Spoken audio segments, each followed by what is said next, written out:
വിമാനങ്ങൾ കാണുക എപ്പോഴും കൗതുകമുള്ള കാഴ്ചയാണ്. എന്തായാലും വിമാനങ്ങൾ എങ്ങനെയാണ് ടേക്ക് ഓഫ് ചെയ്യുന്നത്, അവയ്ക്ക് വേണ്ട നിർദ്ദേശങ്ങൾ നൽകുന്നത് ആരാണ് എന്നിവയെല്ലാം എപ്പോഴുമുള്ള ചോദ്യമാണ്. ആ ചോദ്യങ്ങൾക്ക് ഉത്തരമാണ് നമ്മൾ ഇന്ന് തേടുന്നത്. സാങ്കേതിക വിഭാഗത്തിന്റെ വാച്ച് ടവറിൽ നിന്നുകൊണ്ട് നമുക്ക് അക്കാര്യങ്ങൾ ഇന്ന് കാണാം.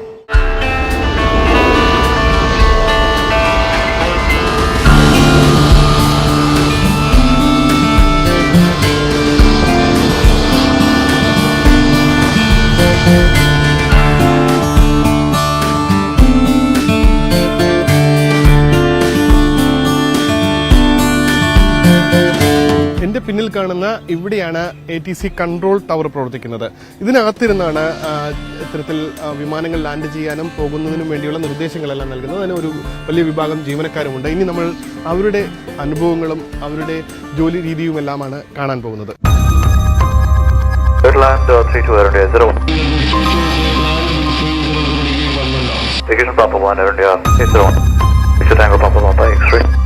Continuing taxi Papa Delta and Sat 24 Air India 801. Delta 1 Sat 24 Air India 801. ഇതാണ് എയർ ട്രാഫിക് കൺട്രോൾ റൂം. ഇവിടെ ജോലി ചെയ്യുന്നവർ എയർ ട്രാഫിക് കൺട്രോളേഴ്സ്. എന്തായാലും അശ്രദ്ധ എന്നോ അല്ലെങ്കിൽ തെറ്റ് എന്നതോ ഇവരുടെ നിഘണ്ടുവിലില്ല. വളരെ ശ്രദ്ധയോടുകൂടി മാത്രം ജോലി ചെയ്യേണ്ട സമയമാണ്. കാരണം ഒരു തെറ്റ് അല്ലെങ്കിൽ ഒരു എറർ എന്നുള്ളത് വലിയ അല്ലെങ്കിൽ അങ്ങനെ സംഭവിക്കാൻ പാടില്ല എന്നുള്ളതാണ് ഇതിന്റെ പ്രത്യേകത. എന്തായാലും അവരുടെ ജോലി രീതികളെ കുറിച്ചാണ് നമ്മൾ ഇനി പരിശോധിക്കുന്നത്. ഇപ്പോൾ കാണുന്നതാണ് തിരുവനന്തപുരം എയർപോർട്ടിലെ കൺട്രോൾ ടവർ. നമുക്കിപ്പോൾ അറൈവൽ എന്നോ ഡിപ്പാർച്ചറോ എന്നുള്ളൊരു വ്യത്യാസവും ഇല്ലാതെ ഏത് എയർക്രാഫ്റ്റ് ആണെന്നുണ്ടെങ്കിലും, ട്രെയിനിങ് ഫ്ലൈറ്റ് ആണെന്നുണ്ടെങ്കിലും, മിലിറ്ററി എയർക്രാഫ്റ്റ് ആണെങ്കിലും കൺട്രോൾസ് എല്ലാം ചെയ്യുന്നത് തിരുവനന്തപുരം എയർപോർട്ടിലെ ഈ കൺട്രോൾ ടവറിൽ നിന്നാണ്. ഓരോ എയർ ട്രാഫിക് കൺട്രോൾ സെക്ഷൻ എന്ന് പറയുന്നത് പല പല വിഭാഗങ്ങളായിട്ട് വീണ്ടും തിരിച്ചിട്ടുണ്ട്. യൂണിറ്റുകൾ എന്ന് പറയുന്നത് നമ്മൾ. ഇപ്പോൾ യൂണിറ്റുകൾ എന്ന് പറയുമ്പോൾ തന്നെ ഇപ്പോൾ ഗ്രൗണ്ട് കൺട്രോൾ, പിന്നെ ടവർ കൺട്രോൾ, അത് കഴിഞ്ഞ് അപ്രോച്ച് കൺട്രോൾ, അത് കഴിഞ്ഞിട്ട് കുറച്ചുകൂടെ ഒരു വാസ്റ്റ് എയർ സ്പേസിലേക്ക് പോകുമ്പോൾ നമ്മളൊരു area control centre, oceanic control centre, ഇങ്ങനെ പല പല വിഭാഗങ്ങളായിട്ട് പല പല എയർ ട്രാഫിക് കൺട്രോളേഴ്സ് ആയിരിക്കും അവിടെ ജോലി ചെയ്യുക. ഇപ്പോൾ ഒരു വിമാനത്തിന്റെ ഗേറ്റ് ക്ലോസ് ചെയ്യുന്നത് മുതൽ തിരിച്ച് ആ എയർക്രാഫ്റ്റ് ഡെസ്റ്റിനേഷനിലെത്തി അതിന്റെ ഗേറ്റ് ഓപ്പൺ ആകുന്നത് വരെയുള്ള റെസ്പോൺസിബിലിറ്റി എയർ ട്രാഫിക് കൺട്രോളേഴ്സും പൈലറ്റ്സും ചേർന്നായിരിക്കും നിർവഹിക്കുക. അപ്പോൾ ഓരോ പൊസിഷൻസിലും പല പല എയർ ട്രാഫിക് കൺട്രോളേഴ്സ് അത് ചെയ്യും. ഇപ്പോൾ തിരുവനന്തപുരം എയർപോർട്ടിനെ സംബന്ധിച്ചിടത്തോളം ഇപ്പോൾ നമുക്ക് ഗ്രൗണ്ട് കൺട്രോളിന്റെ പൊസിഷൻ ഉണ്ട്. സർഫസ് മൂവ്മെന്റ് കൺട്രോൾ എന്ന് പറയും, SMC. ആ കൺട്രോളർ ചെയ്യുന്ന വെച്ചാൽ ഗ്രൗണ്ട് മൂവ്മെന്റിൽ ഉള്ള കോൺഫ്ലിക്റ്റുകളൊക്കെ ഡിറ്റക്ട് ചെയ്ത് മറ്റ് വെഹിക്കിൾസിന്റെ എൻട്രീസ് ഒക്കെ റെസ്ട്രിക്ട് ചെയ്തു അല്ലെങ്കിൽ റെഗുലേറ്റ് ചെയ്തു മറ്റ് എയർക്രാഫ്റ്റുമായിട്ട് കോൺഫ്ലിക്റ്റ് വരാത്ത രീതിയിൽ അവർ തമ്മിൽ, ഇൻ ഷോർട്ട് സാധാരണ രീതിയിൽ പറയുകയാണെങ്കിൽ, സിമ്പിൾ ടേംസിൽ പറയുകയാണെങ്കിൽ അവർ തമ്മിൽ വളരെ അടുത്ത് വരാത്ത രീതിയിൽ തട്ടാതെ കൺട്രോൾ ചെയ്യുക എന്നുള്ളതാണ് ഗ്രൗണ്ട് കൺട്രോളറിന്റെ പ്രൈമറി ആയിട്ടുള്ള ചുമതല.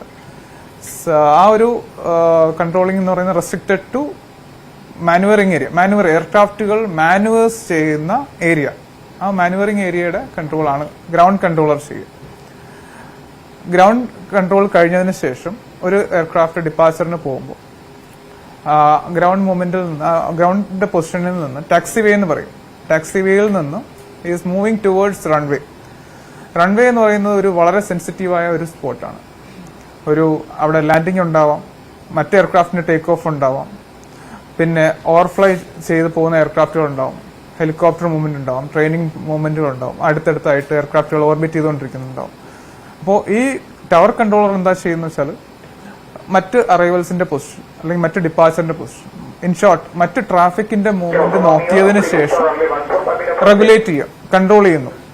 വെദർ ഈ എയർക്രാഫ്റ്റ് ഇപ്പൊ ലാൻഡ് ചെയ്യണമോ, അല്ലെങ്കിൽ ഈ എയർക്രാഫ്റ്റ് ഇപ്പൊ ടേക്ക് ഓഫ് ആവണമോ, അല്ലെങ്കിൽ മറ്റൊരു വെഹിക്കിളിന് റൺവേയിൽ എൻട്രി ചെയ്യാനുള്ള പെർമിഷൻ കൊടുക്കണമോ, ഇതെല്ലാം തീരുമാനിക്കുന്നത് ടവർ കൺട്രോളറായിട്ട്. അപ്പോൾ അതാണ് ഈ ടവർ കൺട്രോളറിന്റെ പൊസിഷൻ. അപ്പോൾ ഇപ്പൊ നമ്മൾ കാണുന്ന ഈ ഒരു ഇതിനകത്ത് SMC ഗ്രൗണ്ട് കൺട്രോളറും ടവർ കൺട്രോളറും മാത്രമേ ഇവിടെ ഉള്ളൂ. പിന്നെ നമുക്ക് സപ്പോർട്ട് ചെയ്യാനായിട്ട് മെറ്റിന്റെ ഓഫീസർ ഉണ്ടാവും, മറ്റ് ബ്രീഫിംഗ് ഓഫീസേഴ്സ് ഉണ്ടാവും, ഡിപ്പെൻഡിങ് ഓൺ നമ്മുടെ സിറ്റുവേഷന്റെ ഡിമാൻഡ് അനുസരിച്ച്. അപ്പോൾ വളരെ ബാഡ് വെതറോ അങ്ങനെ എന്തെങ്കിലും വളരെ മോശം കാലാവസ്ഥ പ്രിവെയിൽ ചെയ്യുകയാണെന്നുണ്ടെങ്കിൽ നമുക്ക് ഒരു മെറ്റ് ഓഫീസറുടെ റിക്വയർമെന്റ് എപ്പോഴും ഉണ്ടാവും. കാരണം ഫ്രീക്വന്റ് ആയിട്ട് വെതർ ചേഞ്ചസ് ഉണ്ടാവും. അതിനനുസരിച്ച് എയർക്രാഫ്റ്റിന് നമ്മൾ അപ്ഡേറ്റ് ആയിട്ടുള്ള ഇൻഫർമേഷൻ കൊടുക്കണം. അപ്പം ആ സമയത്ത് നമുക്ക് മെറ്റ് ഓഫീസർ കൂടെ നമ്മുടെ കൂടെ ഉണ്ടാവും. ടവറും മറ്റ് യൂണിറ്റുകളുമായിട്ടുള്ള ഏറ്റവും വലിയ വ്യത്യാസം എന്ന് പറയുന്നത്, ടവറിൽ ഒരു കൺട്രോളർ കൺട്രോൾ ചെയ്യുന്ന വെച്ചാൽ അദ്ദേഹം എല്ലാം കണ്ടുകൊണ്ടാണ്, ത്രൂ ഹിസ് വിഷ്വൽ സർവൈലൻസ് എന്ന് പറയും. ഒരു വിമാനം ഡൊമസ്റ്റിക് എയർപോർട്ടിൽ ഡൊമസ്റ്റിക് ടെർമിനലിൽ കിടക്കുന്നു, മറ്റൊരു എയർക്രാഫ്റ്റ് ഇന്റർനാഷണൽ ടെർമിനലിൽ കിടക്കുന്നു, വേറൊരു എയർക്രാഫ്റ്റ് വേറൊരു ടാക്സിവേയിൽ കിടക്കുന്നു. അപ്പോൾ ഇതെല്ലാം നമ്മൾ കണ്ടതിന് ശേഷം കണ്ടാണ് നമ്മൾ ഓക്കെ അതിനെ എങ്ങനെയാണ് കൺട്രോൾ ചെയ്യുന്നത്, റെഗുലേറ്റ് ചെയ്യുന്നത് എങ്ങനെയാണ്, ആ മൂവ്മെന്റുകൾ റെഗുലേറ്റ് ചെയ്യുന്നത് എങ്ങനെയാണ്. ടവറിൽ നമ്മളെല്ലാം വിഷ്വൽ സർവൈലൻസിനാണ് പ്രസക്തി കൂടുതൽ എന്ന് പറഞ്ഞിട്ട് നമ്മൾ കംപ്ലീറ്റ്ലി എക്യുപ്മെന്റ്സിനെ റിലേ ചെയ്യുന്നില്ല എന്നല്ല. മറ്റ് റഡാറിന്റെ നമുക്ക് ഡിസ്പ്ലേ കിട്ടും, അതായത് മറ്റ് എയർക്രാഫ്റ്റിന്റെ പൊസിഷൻ എവിടെയായി എന്നൊക്കെ ഉള്ളൊരു ജസ്റ്റ് ഒരു അവയർനെസ്സിന് വേണ്ടി നമുക്ക് ഒരു സിറ്റുവേഷണൽ ഡിസ്പ്ലേ യൂണിറ്റ് തന്നിട്ടുണ്ട്. പക്ഷെ പ്രൈമറിലി ടവറിൽ എന്താണ് ചെയ്യുന്നത് വെച്ചാൽ വിഷ്വൽ സർവൈലൻസിലൂടെ എയർക്രാഫ്റ്റുകളെ തമ്മിൽ സെപ്പറേറ്റ് ചെയ്യുന്നു. സോ അതാണ് ഈ ടവർ കൺട്രോളറിന്റെ ചലഞ്ച്. ഞങ്ങളുടെ ഒരു ഡ്യൂട്ടി പാറ്റേൺ എന്ന് പറഞ്ഞാൽ വി വർക്ക് 24 hours 365 days എന്ന് പറയാം. അതായത് എയർപോർട്ട് ഉള്ളിടത്തോളം കാലം എയർ ട്രാഫിക് കൺട്രോളേഴ്സും വർക്ക് ചെയ്യുന്നു. അതിന് നമുക്ക് ഹർത്താലെന്നോ ഓണമെന്നോ വിഷുവെന്നോ അങ്ങനെ ഒരു ഡിഫറൻസ് ഇല്ല, എപ്പോഴും വർക്ക് ചെയ്യുന്നു. നമുക്ക് ഡ്യൂട്ടി കഴിഞ്ഞിട്ടുള്ള പീരീഡ് ആണ് നമ്മുടെ ഡ്യൂട്ടി ഓഫ് പീരീഡ്. അപ്പോൾ അറ്റ് എ ടൈം നമ്മൾ ഷിഫ്റ്റ് പാറ്റേണിലാണ് വർക്ക് ചെയ്യുക. ഇപ്പോൾ ഷിഫ്റ്റ് പാറ്റേൺ എന്ന് പറയുന്നത് ഞങ്ങൾക്ക് 5 ഷിഫ്റ്റ് പാറ്റേൺ ആണ്, 5 ഷിഫ്റ്റിൽ. ഇപ്പോൾ ഡേയിൽ തന്നെ നമുക്ക് ഇപ്പോൾ രാവിലെ ഒരു പാറ്റേൺ ഉണ്ടാവും, ഒരു ഷിഫ്റ്റ് ഉണ്ടാവും, ഉച്ച കഴിഞ്ഞിട്ട് വേറൊരു ഷിഫ്റ്റ് ഉണ്ടാവും, നൈറ്റ് ഡ്യൂട്ടിക്ക് വേറെ ഷിഫ്റ്റ് ഉണ്ടാവും. അപ്പോൾ ഒരു ഡ്യൂട്ടി കൺട്രോളർ വന്നിട്ട് മറ്റൊരു ഡ്യൂട്ടി കൺട്രോളറിനെ റിലീവ് ചെയ്യുന്നു. മോർണിംഗ് ഡ്യൂട്ടിയിൽ വന്നാൽ ആഫ്റ്റർനൂൺ ഡ്യൂട്ടി, അങ്ങനെ ആ രീതിയിൽ. അപ്പോൾ ഈ ജോബ് നേരത്തെ പറഞ്ഞ പോലെ തന്നെ വളരെ സ്ട്രെസ്ഫുൾ ആയ ജോലി തന്നെയാണ്. അപ്പോൾ അതുകൊണ്ട് തന്നെ ഏകാഗ്രതയോടെ ജോലി ചെയ്യേണ്ടത് വളരെ വളരെ അത്യാവശ്യമായതുകൊണ്ട് തന്നെ നമുക്ക് റെഗുലേറ്റർ തന്നെ നമ്മളോട് പറഞ്ഞേക്കുന്നത് you should not work more than 2 hours. 2 മണിക്കൂറിൽ കൂടുതൽ തുടർച്ചയായി നമുക്ക് ജോലി ചെയ്യാൻ പാടില്ല നിയമപരമായി എന്നുള്ള റെഗുലേഷൻ ഉണ്ട് ഇപ്പോൾ. അപ്പോൾ 2 മുതൽ ട്രാഫിക് സിറ്റുവേഷന്റെ അനുസരിച്ച് ട്രാഫിക് തീരെ ഇല്ലാത്ത സാഹചര്യമാണെങ്കിൽ 2 മണിക്കൂർ മുതൽ 4 മണിക്കൂർ വരെ കണ്ടിന്യൂസ് ആയിട്ട് ജോലി ചെയ്യാം. എങ്കിലും മാക്സിമം നമ്മൾ 2 hours ഒരു ബ്രേക്ക് എടുക്കുന്നു. Break of minimum half an hour. അതായത് 2 മണിക്കൂർ ഒരാൾ ജോലി ചെയ്തു കഴിഞ്ഞാൽ നിർബന്ധമായും 30 minutesന്റെ ബ്രേക്ക് അയാൾ എടുത്തേ പറ്റും എന്നുള്ളതാണ്. അപ്പോൾ പൈലറ്റ്സിന്റെ ഉള്ളത് പോലെ പൈലറ്റ്സിന്റെ ഡ്യൂട്ടി ടൈം എന്ന് പറയുന്നത് ഇപ്പൊ നിങ്ങൾ കേട്ടിട്ടുണ്ടാവും, ചില പൈലറ്റ്സിന്റെ ഡ്യൂട്ടി പീരീഡ് കഴിഞ്ഞു, so is not taking off എന്നൊക്കെ പറയുന്ന റിപ്പോർട്ട്. അതുപോലെ തന്നെ കൺട്രോളേഴ്സിനും അതുപോലെ വാച്ച് ഡ്യൂട്ടി ടൈം ലിമിറ്റേഷൻസ് ഉണ്ട്. ഒരു പർട്ടിക്കുലർ പീരീഡ് കഴിഞ്ഞാൽ പിന്നെ അദ്ദേഹത്തിന് ഡ്യൂട്ടി ചെയ്യാൻ പറ്റില്ല, മറ്റൊരാൾ വന്ന് അദ്ദേഹത്തെ റിലീവ് ചെയ്യണം.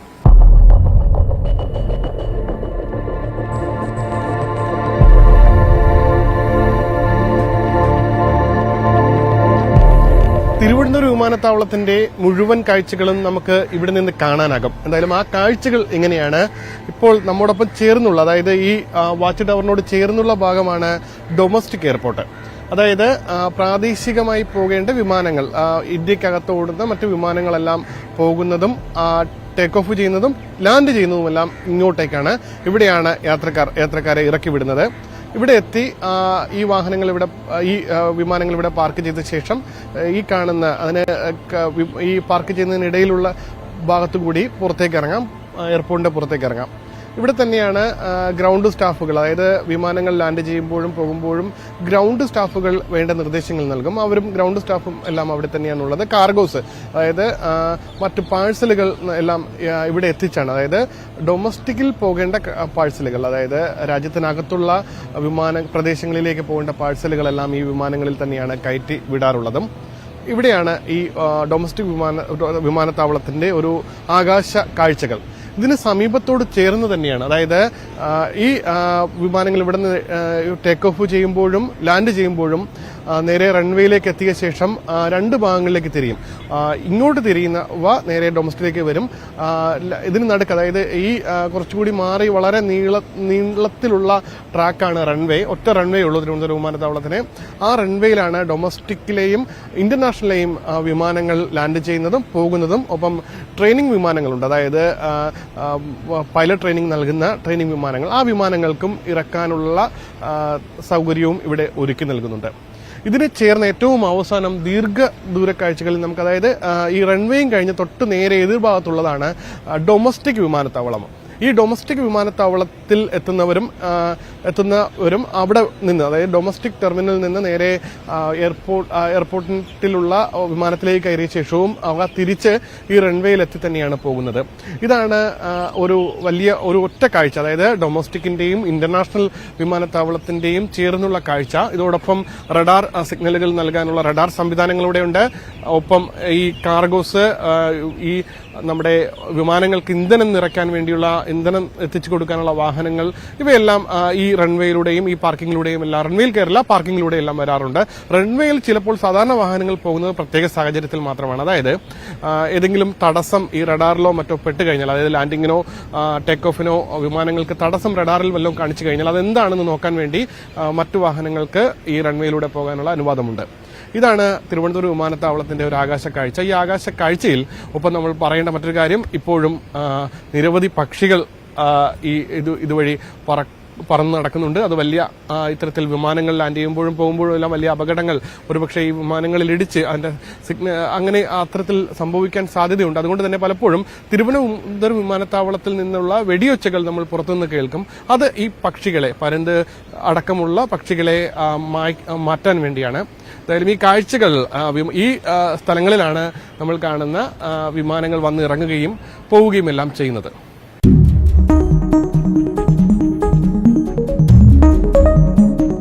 ശരിക്കും സിനിമയിൽ ഉള്ളതിൽ നിന്ന് ഒരുപാട് വ്യത്യാസമുണ്ട്. സിനിമയിൽ വളരെ ഡ്രാമാറ്റിക് ആയിട്ട് പല കാര്യങ്ങളും പ്രേക്ഷകർക്ക് വേണ്ടി തന്നെ വളരെ ഡ്രാമാറ്റിക് ആയിട്ട് ചെയ്യാറുണ്ട്. ചില എയർ ട്രാഫിക് കൺട്രോൾ സിറ്റുവേഷൻസ് എന്ന് പറയുന്നത് ഈവൻ ഡ്രാമാറ്റിക് എന്നുള്ള ഒരു വാക്കിൽ നിന്നും വളരെ ഉയർന്നതായിരിക്കും. ചിലപ്പോൾ നമുക്ക് നമ്മുടെ ഇമാജിനേഷനിൽ പോലും ഉണ്ടാവാത്ത ചില കാര്യങ്ങളായിരിക്കും സംഭവിക്കുക. എങ്കിലും ഈ ഒരു സിനിമയെ പറ്റി പറഞ്ഞതുകൊണ്ട് തന്നെ ചില കാര്യങ്ങൾ മാത്രമേ ഉള്ളൂ അതിനകത്ത് കോമൺ ആയിട്ട് വരുന്നത്. ഞാൻ കണ്ടതാണ് സിനിമ. എങ്കിലും കൂടുതലും ഡ്രാമാറ്റിക് ആണ്. എങ്കിലും അതിന്റെ ഫാക്സുമായിട്ട് കുറച്ച് സാമ്യം മാത്രമേ ഉള്ളൂ എന്ന് പറയാം. നോർമൽ കേസിൽ ഒരു നമുക്ക് ഇവിടെ തിരുവനന്തപുരത്ത് കുറച്ച് വർഷങ്ങൾക്ക് മുമ്പായിട്ട് ഒരു ഫ്യൂവൽ എമർജൻസി നടന്നിട്ടുണ്ട്. ഫ്യൂവൽ എമർജൻസി എന്ന് പറയുന്നത് നിങ്ങൾ കേട്ടിട്ടുണ്ടാവും. ഇപ്പം റീസെന്റ് ഒരു ഹിന്ദി സിനിമ റൺവേ 34 അങ്ങനെ പറഞ്ഞിട്ടൊരു ഹിന്ദി സിനിമ, അതിന് ഒരു റെഫറൻസ് ഉണ്ട്. ആക്ച്വലി ആ സിനിമയ്ക്കകത്തും പറയുന്നത് പോലെ അല്ല, എങ്കിൽ പോലും തിരുവനന്തപുരത്ത് ഒരു എമർജൻസി ലാൻഡിംഗ്, ഒരു ഫ്യൂവൽ, അതായത് ഓൾമോസ്റ്റ് സീറോ ഫ്യൂവലിൽ ഒരു എയർക്രാഫ്റ്റ് വന്ന് ലാൻഡ് ചെയ്യേണ്ട സിറ്റുവേഷൻ ഉണ്ടായിട്ടുണ്ട് കുറച്ച് വർഷങ്ങൾക്ക് മുമ്പ്. അത് എയർക്രാഫ്റ്റ് കൊച്ചിയിലോട്ട് വരേണ്ട എയർക്രാഫ്റ്റ് ആയിരുന്നു. ജെറ്റ് എയർവേസിന്റെ ഒരു കൊച്ചിയിലോട്ട് വരേണ്ട എയർക്രാഫ്റ്റ് ആയിരുന്നു. അത് കൊച്ചിയിലെ വെതർ മോശമായത് കാരണം തിരുവനന്തപുരത്തേക്ക് ഡൈവേർട്ടായി.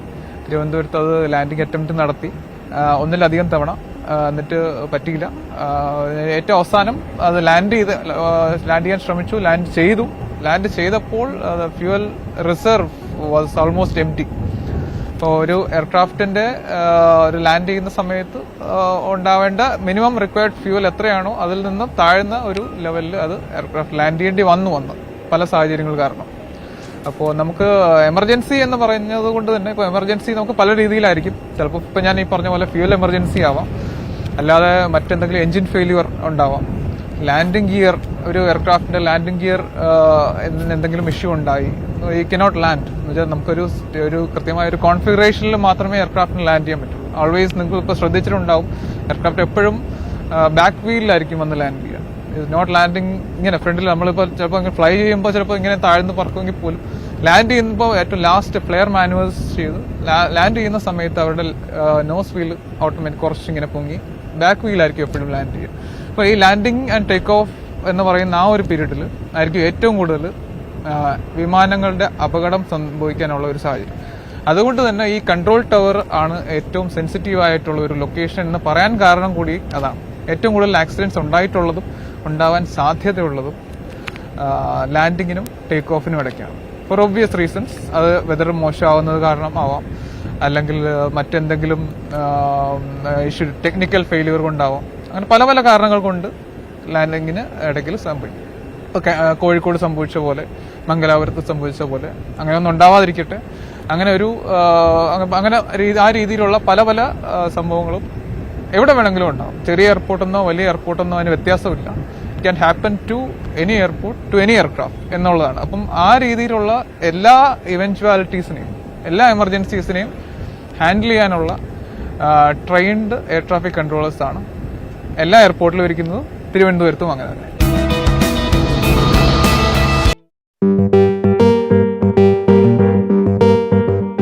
വിമാനങ്ങളുടെ ലാൻഡിങ്ങും ടേക്ക് ഓഫും എല്ലാം നിയന്ത്രിക്കുന്നത് ടവറുകളിൽ നിന്നാണ്. പക്ഷേ നമ്മളിപ്പോൾ ഉള്ളത് ഏരിയ കൺട്രോൾ സെന്ററിലാണ്. ഇവിടെ നിന്ന് ടേക്ക് ഓഫ് ചെയ്ത വിമാനങ്ങൾ അവയ്ക്ക് വേണ്ട ഈ എയർ സ്പേസിൽ വേണ്ട നിർദ്ദേശങ്ങൾ നൽകുക എന്നുള്ളതാണ് ഇവിടെയുള്ള ഈ കൺട്രോൾ സെന്ററിന്റെ ഒരു പ്രവർത്തനം. എന്തായാലും ആ പ്രവർത്തന രീതിയെക്കുറിച്ചാണ് ഇനി നമുക്ക് കാണാനാവുക.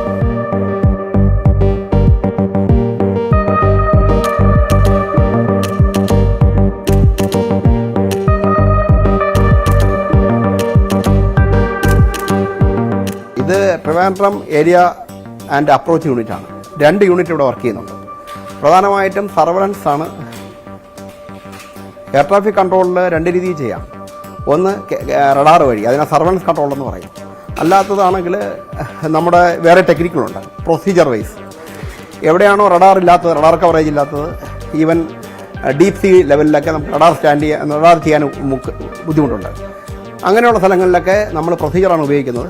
ഇപ്പോൾ പുതിയ സാറ്റലൈറ്റ് ബേസ്ഡ് ADS-B തുടങ്ങിയ എക്യുപ്മെൻറ്റ്സ് വന്നിട്ടുണ്ട്. അതുകൊണ്ട് അവിടെയും നമുക്ക് സർവലൻസ് കൺട്രോൾ കൊടുക്കാനൊക്കുന്ന ഒരു സ്ഥിതിവിശേഷം വന്നിട്ടുണ്ട്. ട്രിവാൻഡ്രത്തെ സംബന്ധിച്ചിടത്തോളം ഇവിടെ 2 യൂണിറ്റുകളാണ്.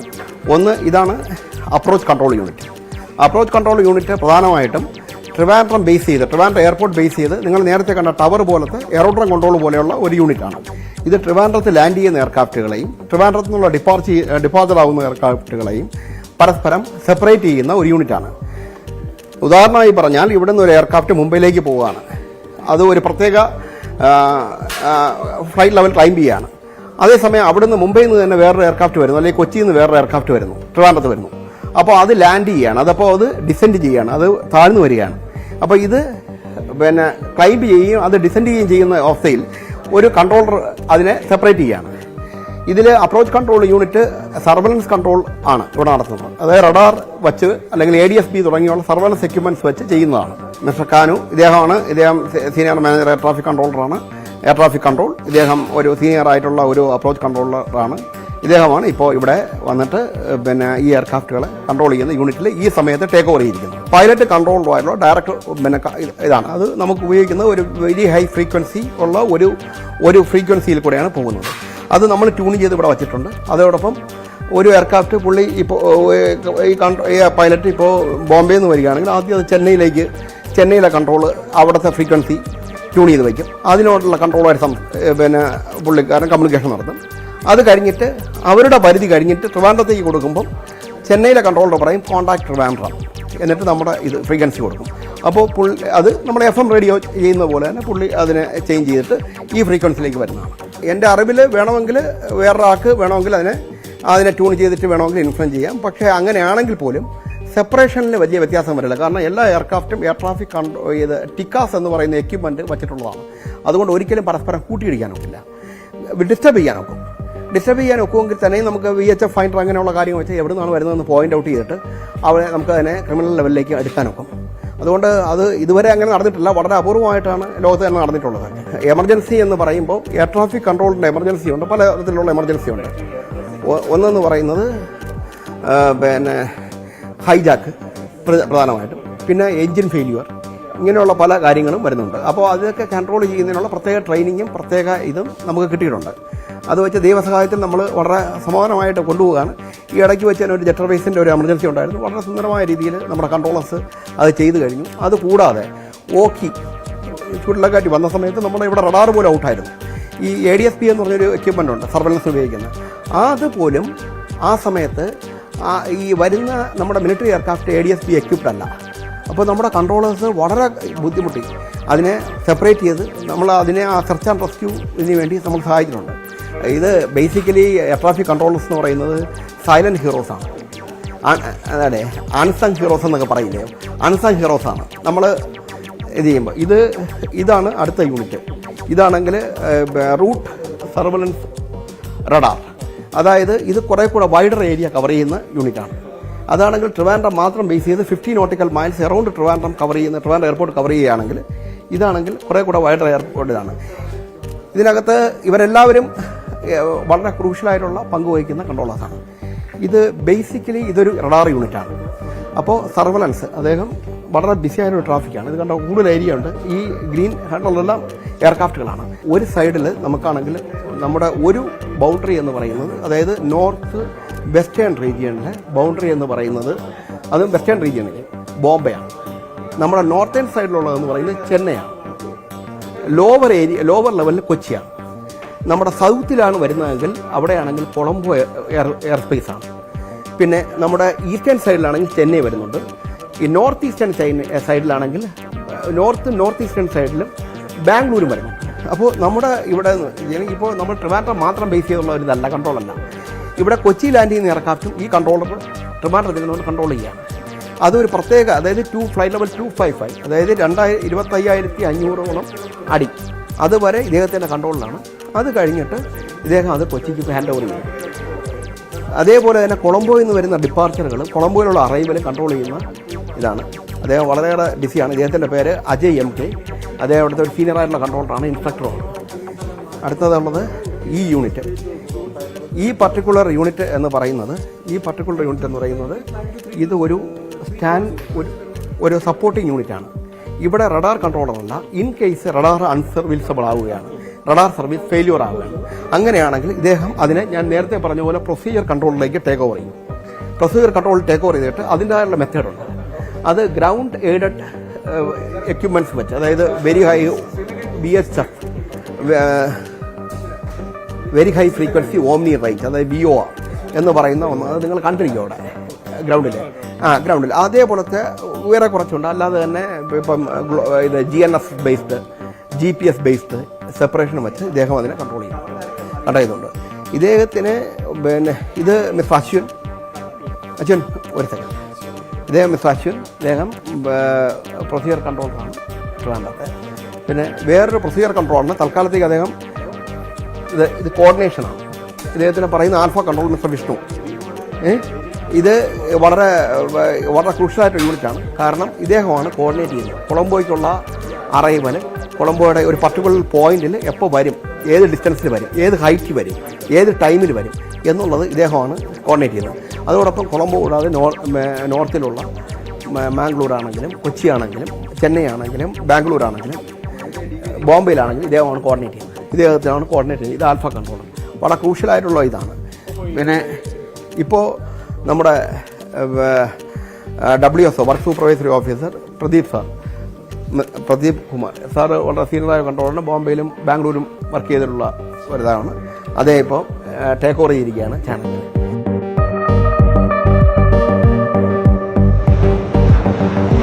വിമാനങ്ങളിങ്ങനെ വന്നും പോയിക്കൊണ്ടുമിരിക്കും. എന്നാൽ അവയ്ക്ക് വേണ്ട നിർദ്ദേശങ്ങൾ നൽകാൻ കണ്ണിമ വെട്ടാതെ ഒരു വലിയ വിഭാഗം സാങ്കേതിക പ്രവർത്തകർ ഇതിനു മുന്നിൽ പ്രവർത്തിക്കുന്നുണ്ട്. അവരുടെ പ്രവർത്തന ശൈലിയും അവരുടെ ടെൻഷനും അവരുടെ ജീവിത രീതിയുമെല്ലാം മുന്നിലെത്തിക്കുക എന്നുള്ള ലക്ഷ്യമായിരുന്നു ഇത്തരമൊരു പ്രോഗ്രാം ചെയ്യുന്നതിന് പിന്നിൽ. എന്തായാലും അത് വിശദമായി തന്നെ നിങ്ങൾക്ക് മുന്നിൽ എത്തിക്കാൻ കഴിഞ്ഞു എന്നാണ് വിശ്വസിക്കുന്നത്.